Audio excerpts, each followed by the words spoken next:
Ne jana go wo wo be ha den ste. Ne jana go den go be ha den ste. Hey yana hey hey hey yana. Ne jana go wo wo yorth gwe be ha den ste.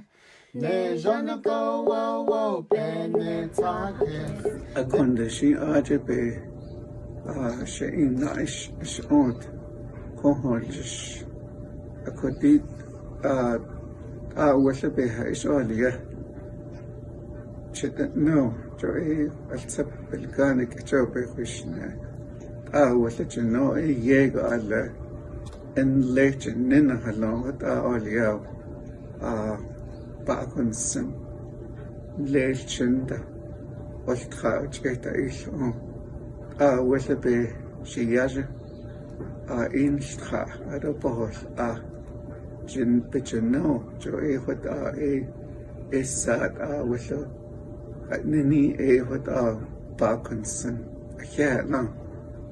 When I hear the phrase "I'll with a bit," I think of when you are out cheering and you're trying to catch one of those last withers, and he flies through the air, headbutts you in the eye, leaves you with a nice bruiser, and then you continue shearing. You get it done. You figure out a way to make it work despite everything that may be mounting against you.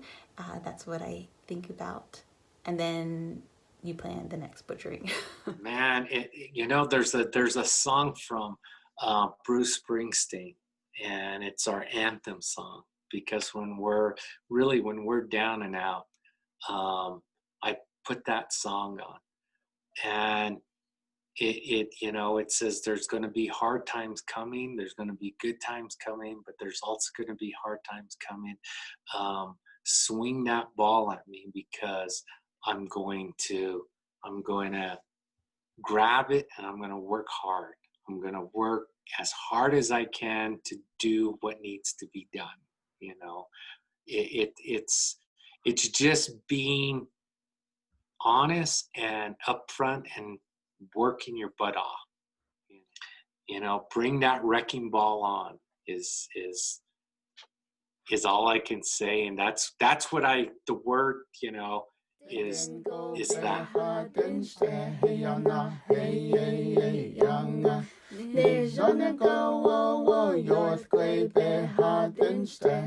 Ne jana go wo wo be ne takis. Ne jana go den go be ha den ste. Hey yana hey hey hey yana. Ne jana go wo wo do kliji be ha den ste. Ne jana go wo wo be na hata. Ne jana go den go. Thank you, everybody, for joining us today. My name is Christine Ami, and I'm the Navajo Cultural Arts Grant Manager here at Diné College. I am joined today with our program coordinator, Crystal Littleben, as well as our guest lecturer, Rapheal Begay, who's going to be taking us on a tour of how he is able to capture images that reflect a vernacular response of himself as a Navajo photographer. So I'm really excited for this particular lecture that Crystal's going to go ahead and lead for us today. I can't even honestly tell you how we found Raphael. It's one of those relationships that just started on the internet, actually, and so it's been such a crazy world. But I'm so glad that our paths have crossed, and he's been such a wonderful help in terms of taking a look at how we can get virtual exhibits up and taking a look at his own work here on the Navajo Nation. So without further ado, I'll go ahead and I'm going to jump off. So if you guys have any questions, just like in our last lecture with Barbara and Linda, I'm going to be in the background. So feel free to jump in and send questions, and I will get them to Crystal and Raphael. So have fun, guys. Alrighty. All right. Again, everyone. Crystal Littleben. I'm the program coordinator for the Navel Culture Arts program. Again, thank you for joining us. And this week we have, like Christine said, we have Mr. Rapheal Begay. And I've known Raphael for a few years now. I know he's been such a huge supporter for the Navajo Culture Arts, but also for our program. And he's been following our program for a while now. And I know I've worked with him when I was Miss Navajo as well. So we'll jump right in. We'll have Mr. Begay introduce himself, and we'll go from there. Hello, everyone. My name is She'e Rapheal Begay. Initially, Kilichi Auto Dashanella. Hi, everyone. My name is Rapheal Begay. I'm from Rinder Rock, Arizona, and very excited to be here joining. And again, thank you to Christine and Crystal for this wondrous opportunity to present my work. I'm here at home right now, so you can sort of see the background here with all my some of my work that I do.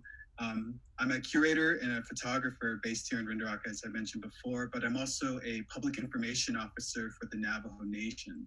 I currently serve under the Division of Human Resources. Simultaneously, I just give a little background. In 2017, I got my FA in Art Studio from and with a certificate in museum studies and a minor in arts management from the University of New Mexico. So in addition to that, I have been working on a photography series that I titled A Vernacular Response. And the series itself has been developing for a number of years since the beginning of 2016. And I'll dive into the development of the series as well as my personal journey as an artist. So we'll just go ahead to a quick PowerPoint session, and we'll open it up to a quick Q&A after. I'm originally from Hunters Point, Arizona, which is about 15 minutes south of Rinder Rock. That's where I was born, and that's where I was raised with my family. In addition to that, it's also where I really developed my curiosity as a child. I recall running around and with a disposable camera and would do those things like candy, and it was always to up on my photographs. And this inherent curiosity and fascination with my surroundings really informed me from a young age of creativity, of beauty, of balance, and the imagination as I went around through my home. So in reference to that, this first photograph is called My Backyard, which was taken in 2016.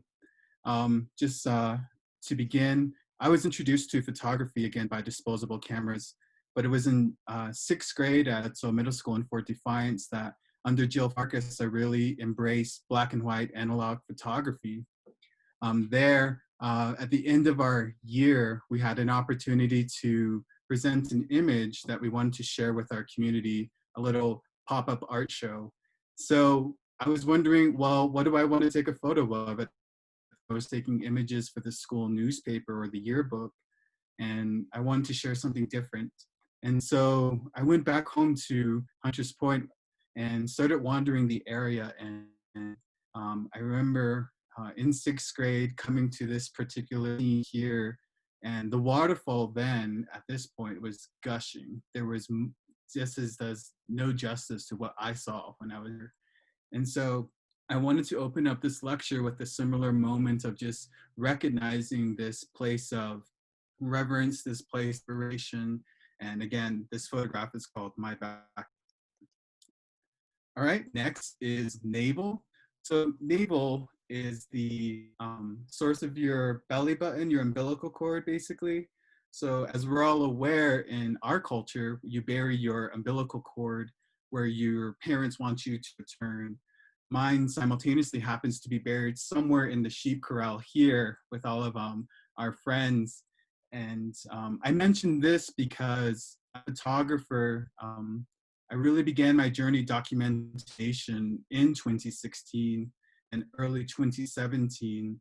I was very much inspired by the No Dapple movement at the time, and to see, American Indian social justice, environmental justice, and this sense of the future and what we're imagining together as a people And I just want to give a quick shout out to a great mentor of mine, Adrian Sallin, who really challenged me to embrace my culture, my history, and my identity, and I'm forever thankful for that. And in reference, this is the origin of who I am as a person, but more importantly as an artist in this particular case. This next photograph, again, is called Origin. This photograph is an image of my grandmother's house, my late grandmother's house in Hunters Point, Arizona. It is a place of gathering. It is a place of healing. It is a place of inspiration. So just of this home, you would find the sheep cry reference in the image before. And at this time that I took this photograph in 2017, we had lost my aunt to cancer.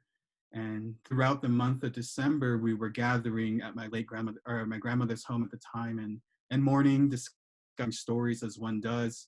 And our energy was heavy.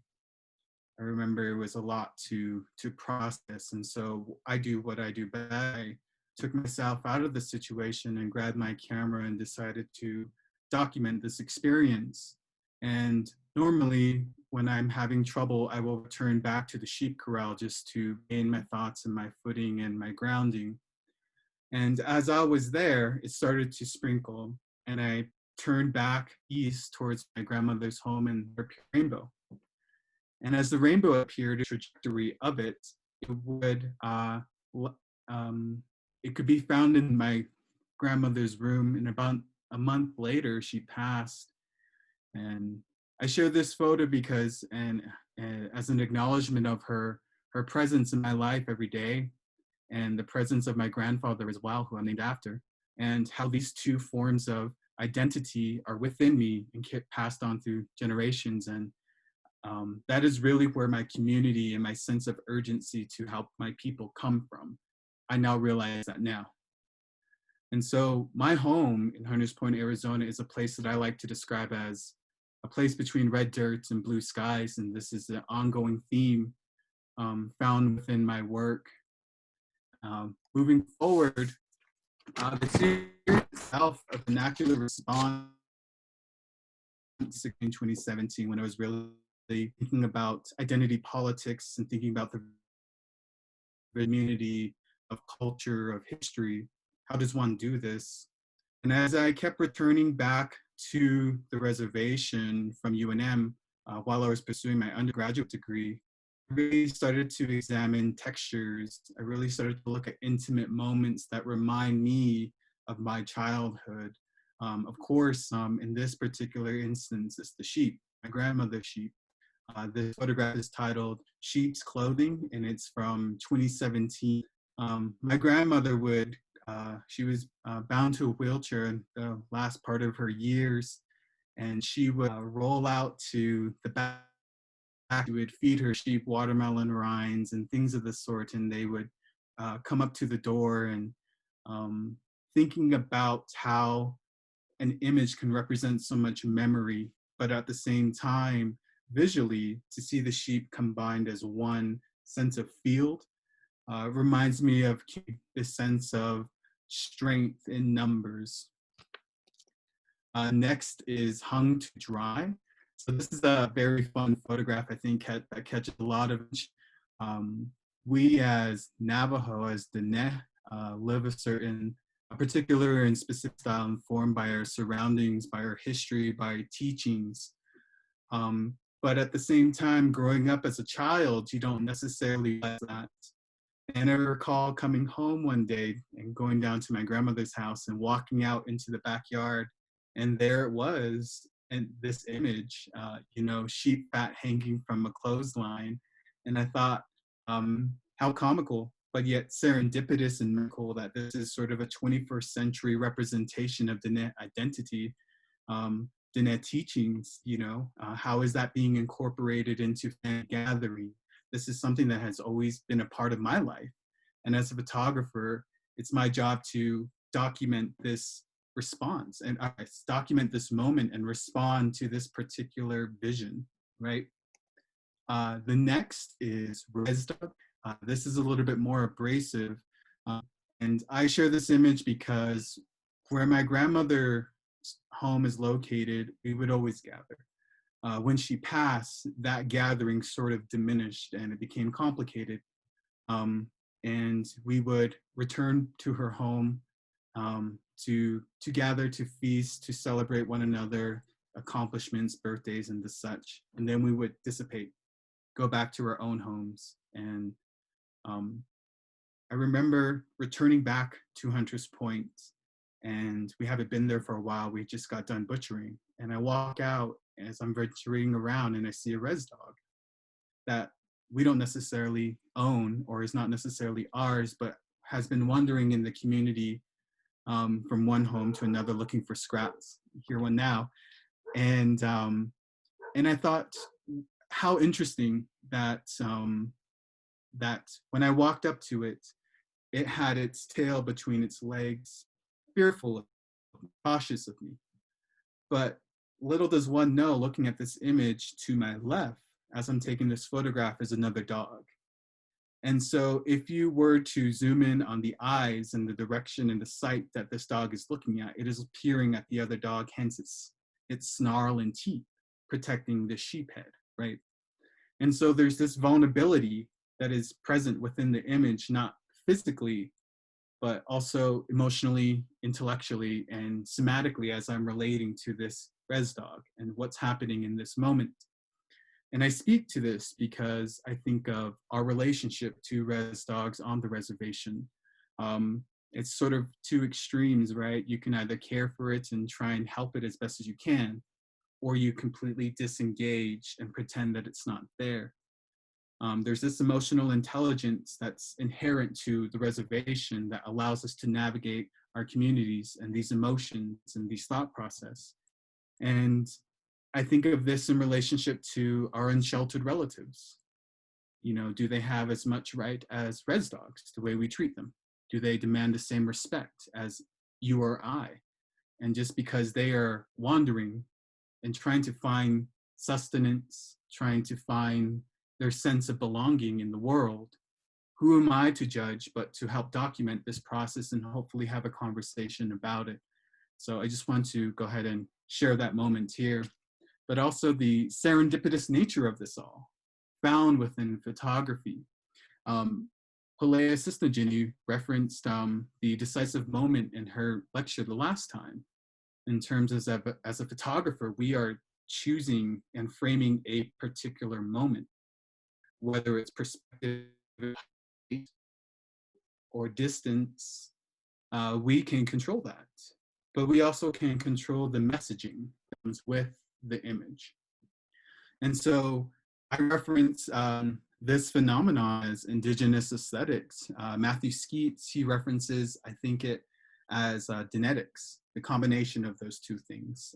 I think they're similar in terms of having a conversation. I would imagine he has his own understanding as much as anybody else.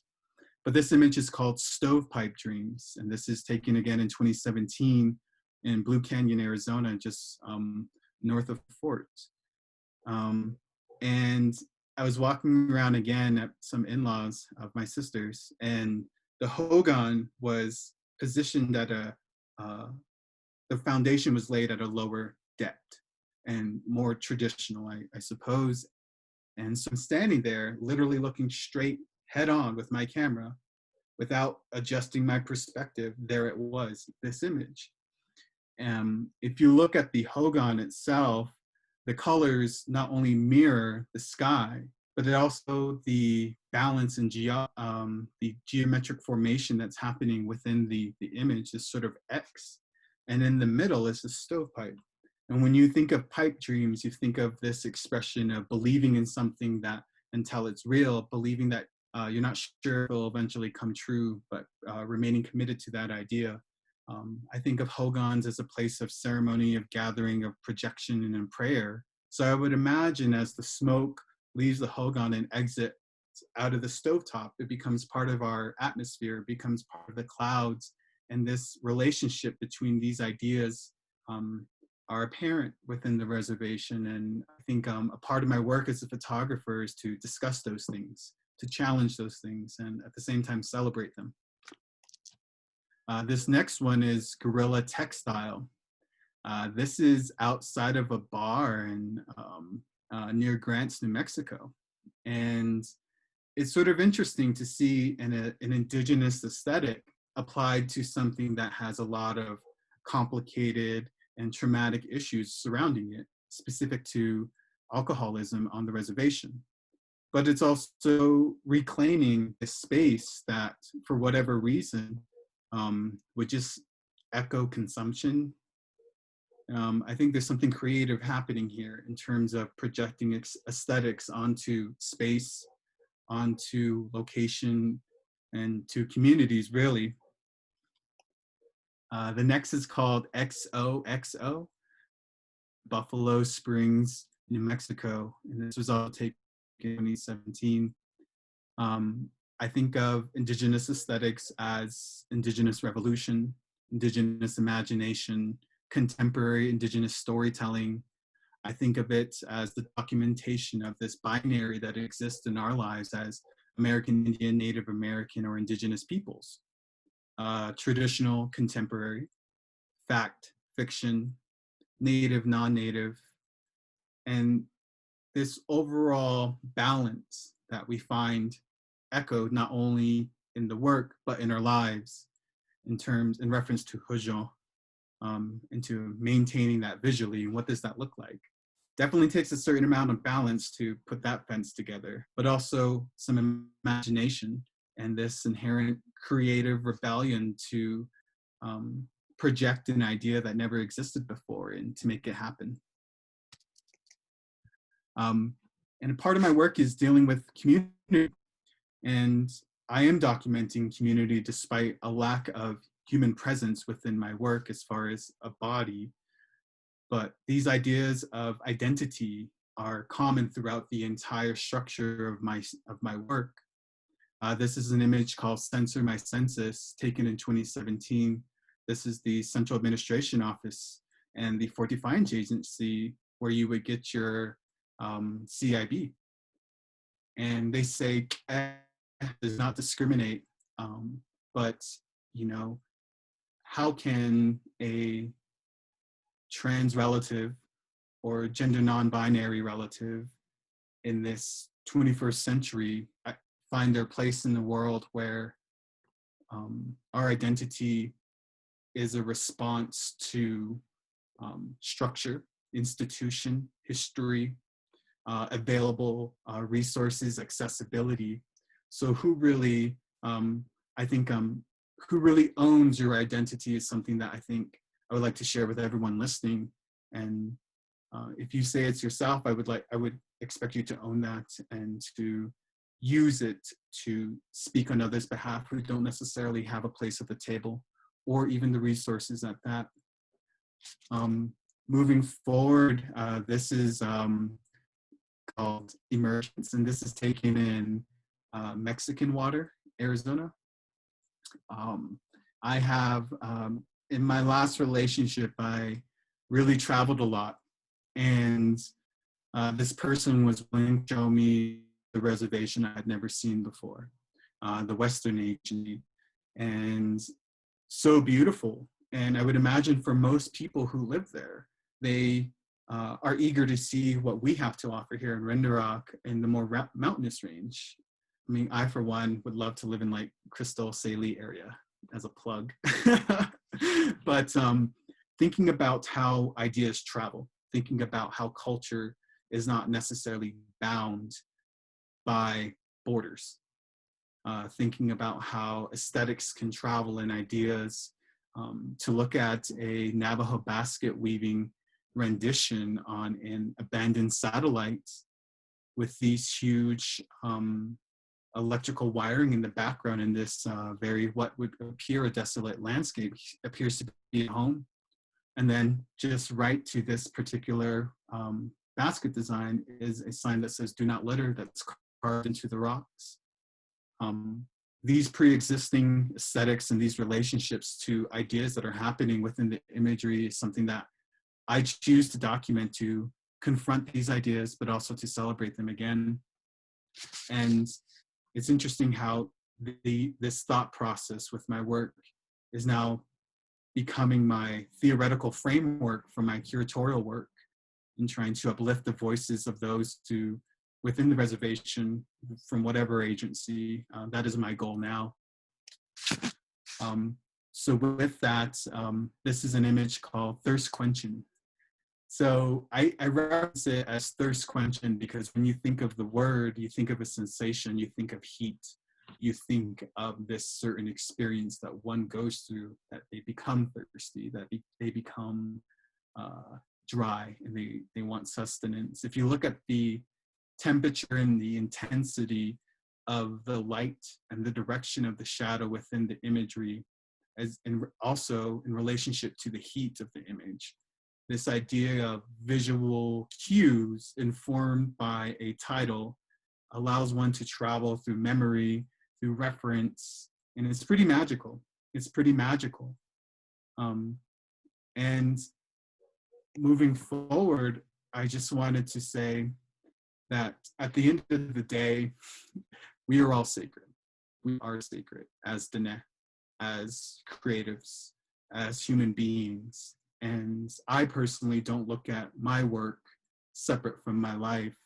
They are one, whether that's professional, whether that's artistic, or whether that's educational. They align themselves as one. And I look at my work in that way. Therefore, it is a vernacular response. Thank you so much. I just want to share some images from my series. And if you have any questions, we have a quick Q&A here hosted by Christine. And I'm always down to have these conversations about art, culture, and history specific to the reservation. Again, thank you so much.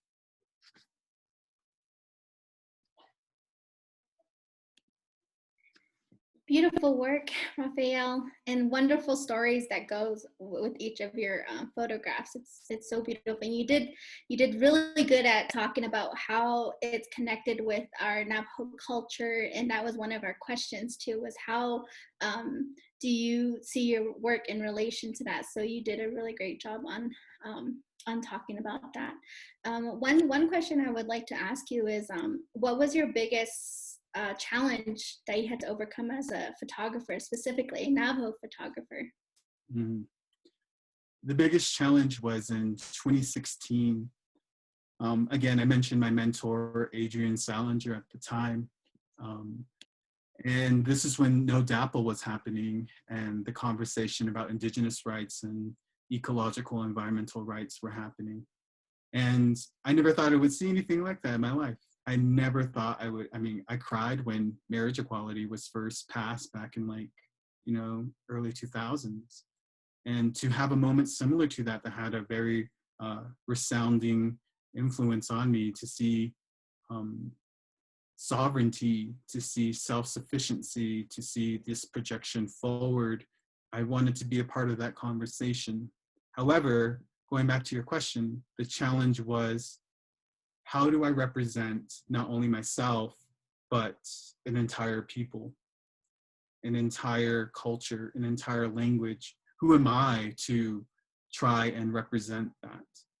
And it continues to be a challenge because I'm only one of 350,000 who have the potential, who have the talent, and who have the commitment to tell these stories, to represent their communities. And I think that has been the biggest challenge, but also seeking out a mentor. I've had the luxury and the privilege to come across amazing people throughout my life, but the challenge at the end of the day was, once I graduated, I wasn't sure what I was going to do. And just so happened I volunteered at UNM, and I ran into the curator of the Maxwell Museum, the Anthropology Museum on campus, and we went for coffee. And I told her who I was, just sort of my elevator pitch.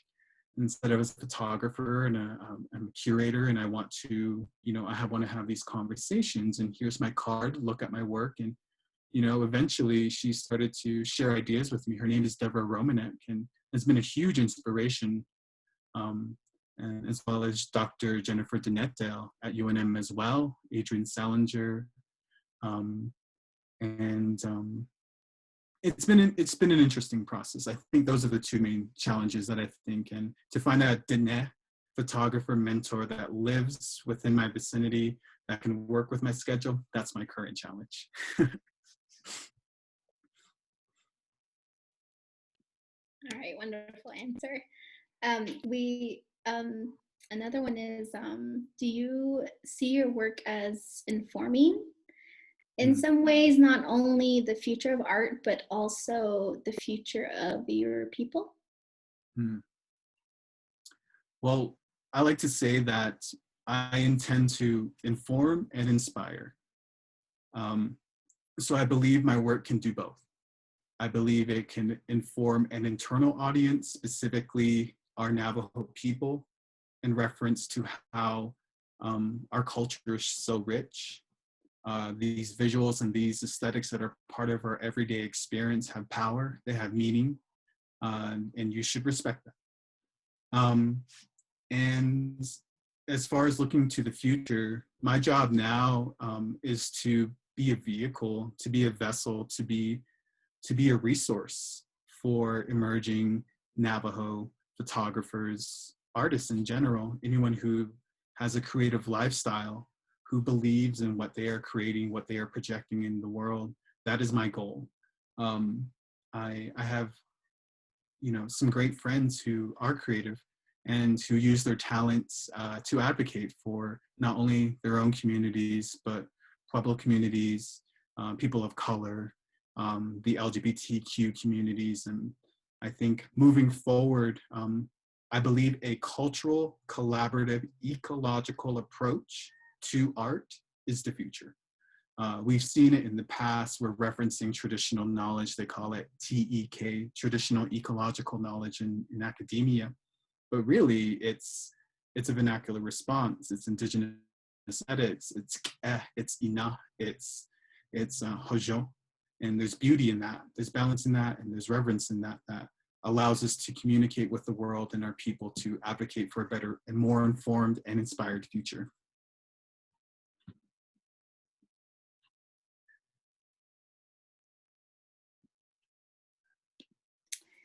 So talking about inspire, I know you lightly, well, you touched on this a lot when you were talking about the relationships between your culture and with your photography. But can you explain more on how you find inspiration for your artwork, for your photographs? I know that maybe you could explain to the viewers, how do you find a photograph, what you take, and you have this whole story behind it? How do you find that story? How do you connect all of that? That's a very good question. I believe my home is my biggest inspiration. My home for sure. In Hunters Point, Arizona, it is everything to me. It has laid this foundation of curiosity, creativity. I'm one that loves to learn. Like, I love to learn. I love to learn new things. I have a curiosity. I want to create. I want to join in the conversations that are happening. I want to communicate. And so I would just look at yourself and ask yourself, what is important to you? And if it's, say, family, for example, what does that look like? Visually, you have your family members, you can line them up, right? But what do their possessions look like? What are their little isms and characteristics? Is it a photograph of a bag of Tadadine, or of a sagebrush where your aunt tripped or caught? I don't know. There's these things that you can align memory to the visual representation of what you're seeing in front of you within the lens. And then when you combine that, you have an object, a photograph. And then comes down your stories, your recollection, and what you're hoping to communicate with that. I like to think of my process as me taking my camera, going out, and just documenting. We live in a world where we have a camera, 24 hours of the day. I don't look at my work specifically with my DSLR camera, the big camera, right, as a photograph. I look at my entire experiences, what I'm taking with what I'm writing down as a part of this creative process. So as a curator, or what I would like to consider myself as a curator, I take the time to look through these images and decide, well, this is what I feel the most, that is representing my ideas the strongest. It's a little bit reverse in terms of how other photographers would seek out an image, right? I would be informed by this whole experience and then choose those photographs to communicate, which is why I was so adamant about choosing particular photographs in my intro, because those are the ones that I have yet to really showcase. And I wanted to give it to a treat to all the people who have supported me up to this point. But also reading is a big inspiration for me. I'm very much informed by a rock star. So Gaga and Manson are a continuing inspiration to me in how the transformative quality of what they do and who they are and what they represent is a vehicle for art. We just don't know it yet. I mean, you can walk out your front door and be inspired. I love going outside, standing and stretching and embracing the sun and thinking of a new day and just, embracing it all. The reservation is probably the most beautiful place in the world. I haven't been everywhere, but I will stand by that, to my last day. It is an ongoing inspiration. You just have to be willing to look, being patient, and being able to ask those hard questions that allow you to have stories. And don't be afraid of your memories. Don't be afraid of your emotions or your thoughts, because those are valid, especially in a time when identity, history, culture is being challenged. Remain true to yourself, because that is going to be the biggest inspiration that will carry you forward.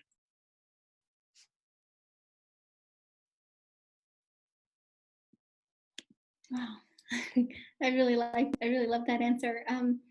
We do have some viewers that have submitted some questions. The first one, how does Raphael feel about photographers who use filters?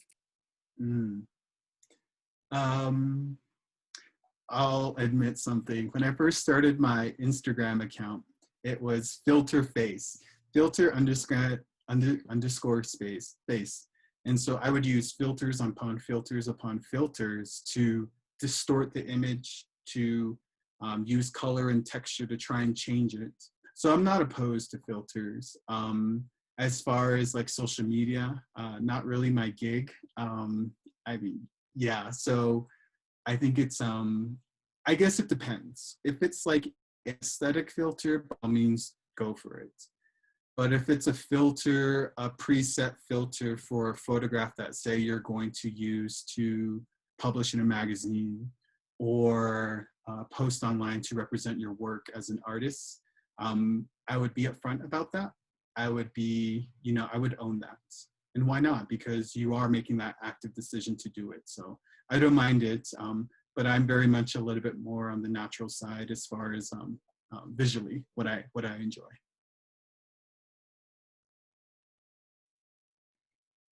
We have another one. We have another question, and I think it's a great question as well. How would you explain photography or what you do as a curator to Masana and Che? Oh my gosh. So I think about this from time to time, because you would have to go through like what the research board when you're doing your thesis or whatever. And I fear the day of standing in front of my chapter and being like, this is what I want to do. Like, how do I communicate that? How would I communicate it? I would say that I create memories from our surroundings that represent our community, for our people, for the future. And that's pictures, that's gatherings, and that's ideas. I think that is so broad that they wouldn't be able to disagree with me, so.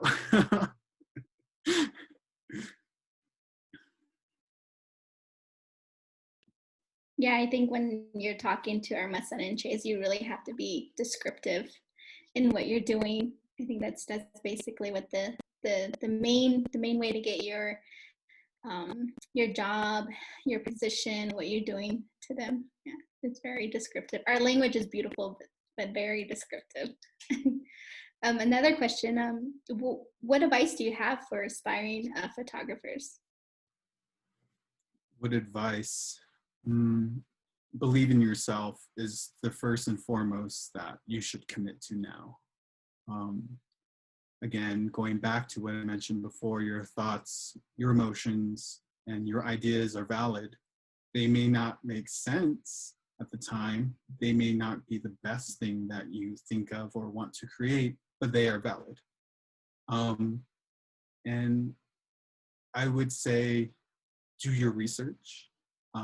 Look into Navajo photographers, look into the history about it, look at Will Wilson and his journey as a photographer. For example, when I was taking photographs in middle and high school, I didn't know this is where I would be.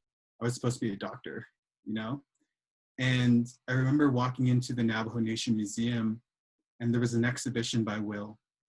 And I remember being blown away. I never thought photography could have these conversations.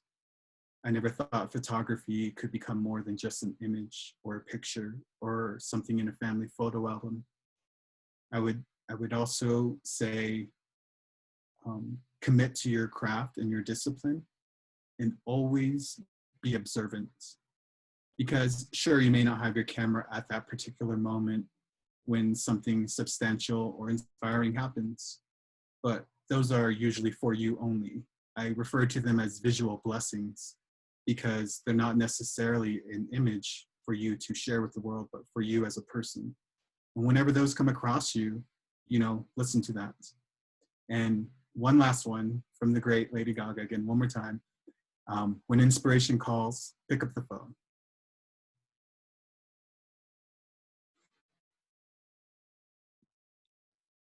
Awesome. So our lecture is called Awołí.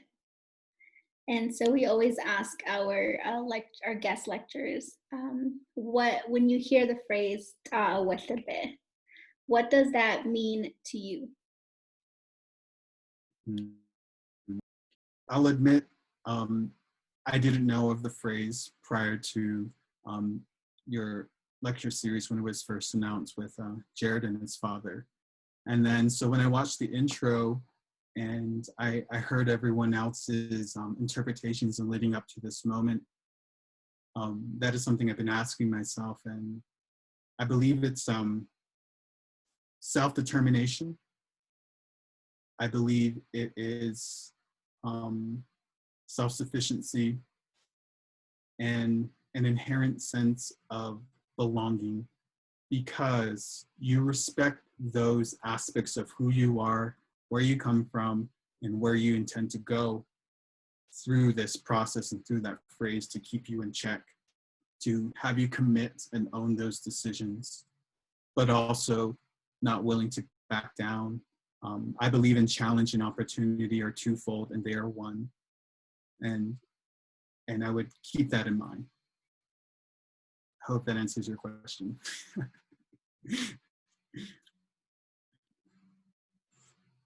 Everyone has different answers to that, and it's really what you feel like, what it means to you.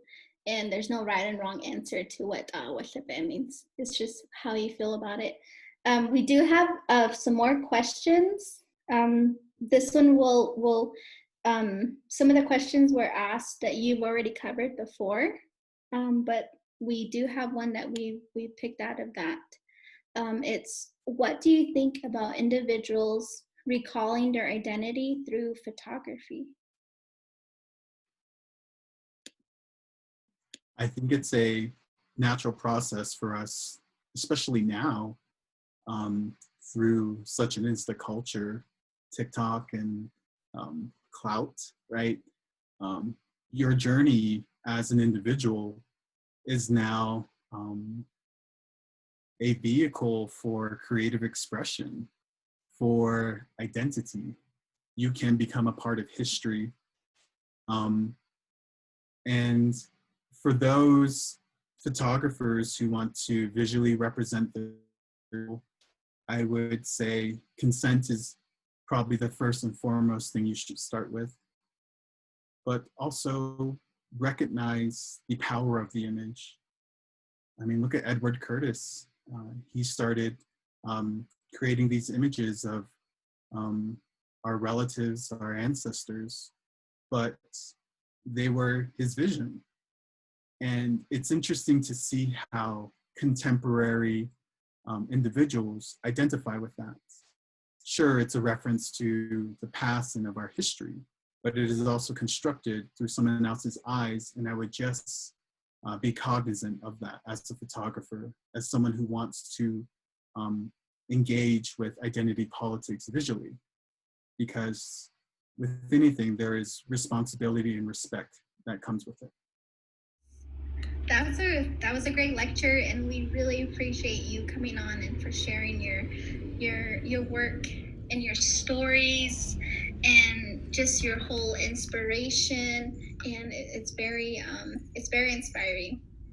And so we do have some raffle items that we're going to be giving out for those who viewed the lecture and that are going to, if you could submit a survey. I know Christine, she put the survey link in the live video right now. We have a few raffle items that are going to be as giveaways. We have our in-cap gear.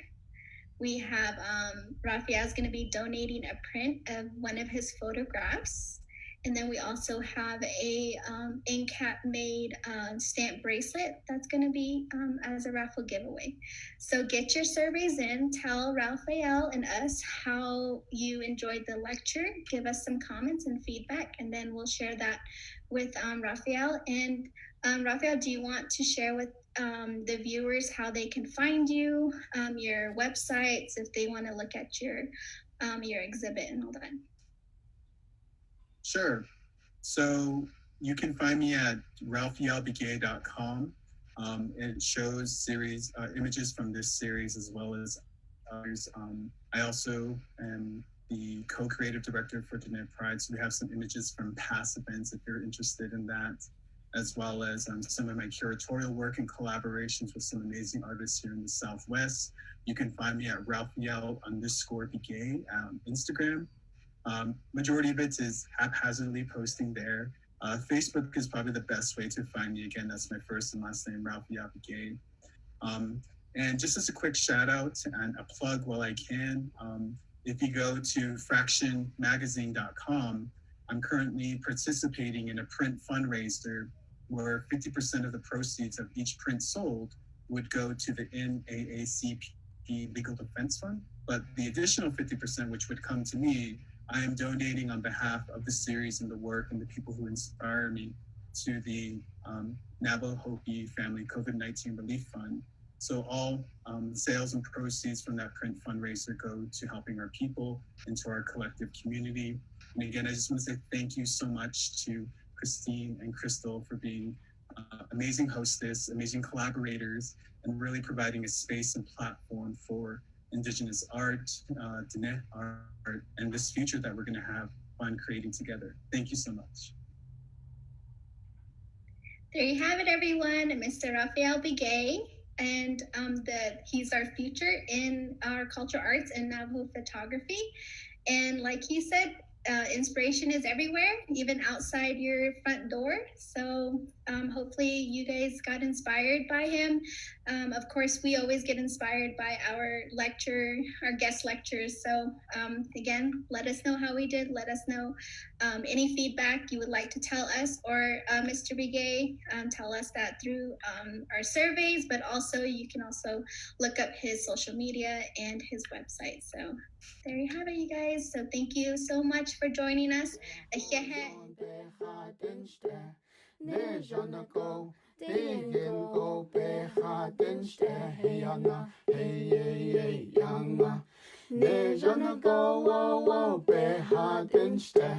Ne jana go wo wo be ha den ste. Ne jana go digin go be ha den ste. Hey yana, hey hey hey yanga.